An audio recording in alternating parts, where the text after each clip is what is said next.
All right, this video is our technique sample number 7. We are drafting the parallel darts cape effect from your book on page 112, but we're trying to do it in CLO3D software.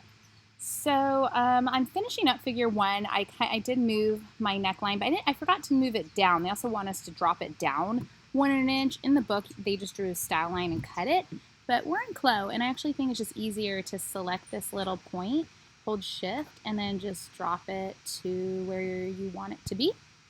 And maybe I even move in this guy a little bit more.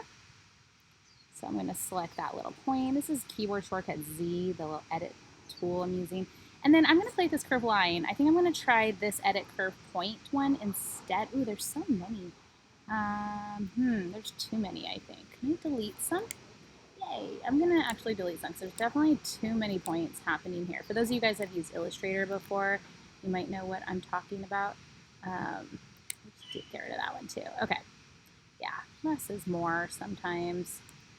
I mean, I think that looks fine for now. We can always change this later, of course, as well, too. Okay. So anyways, the point is now we're trying to move on to figure 2, where they are drafting the facing here. Okay. So they're taking what we have sewn up and making a facing out of it. So probably the easiest way to do this in CLO is with our tracing tool. And then after that, we're going to change this again. I wonder if it's smart if I like copied and pasted it so I always have this in case I like have to redesign it. I don't know. Thinking ahead too much.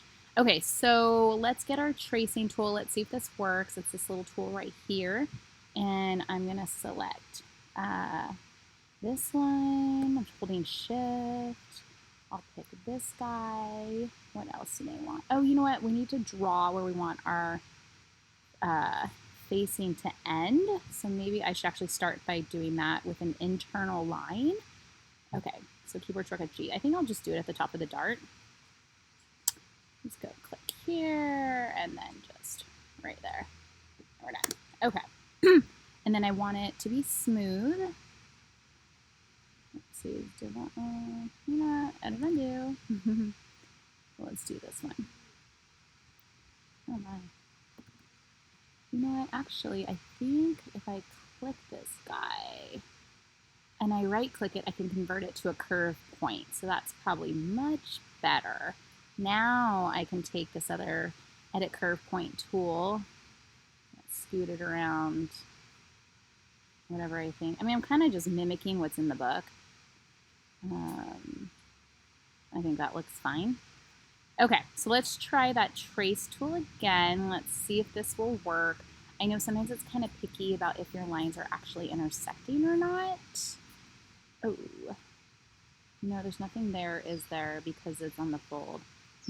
Let's see what happens. Okay, then maybe since I'm not working on the half scale, I just need to select the whole thing. I'm not sure. Like I said, this is actually my first time doing this craziness in CLO. Okay, is that correct? Oh, I don't know. I don't want this one. Can I undo that one? There we are. Holding shift and just click it. It's sort of, you know what? I wonder if it's easier if I just worked on the half scale because I do want this to be symmetrical. So I'm just going to select all of this and hit delete and see what happens.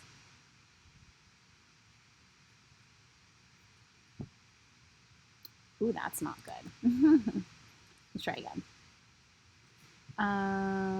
Oh, I know.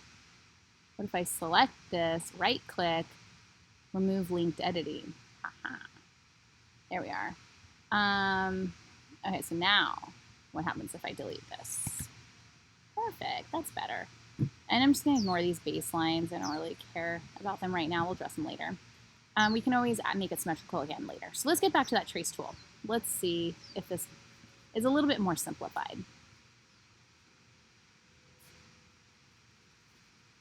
Okay, I'm holding shift. I'm going to right click, trace as pattern. Okay, yeah, let me do it. Now I can kind of clean this up a little bit. Let's see here. Use the Z tool or edit pattern.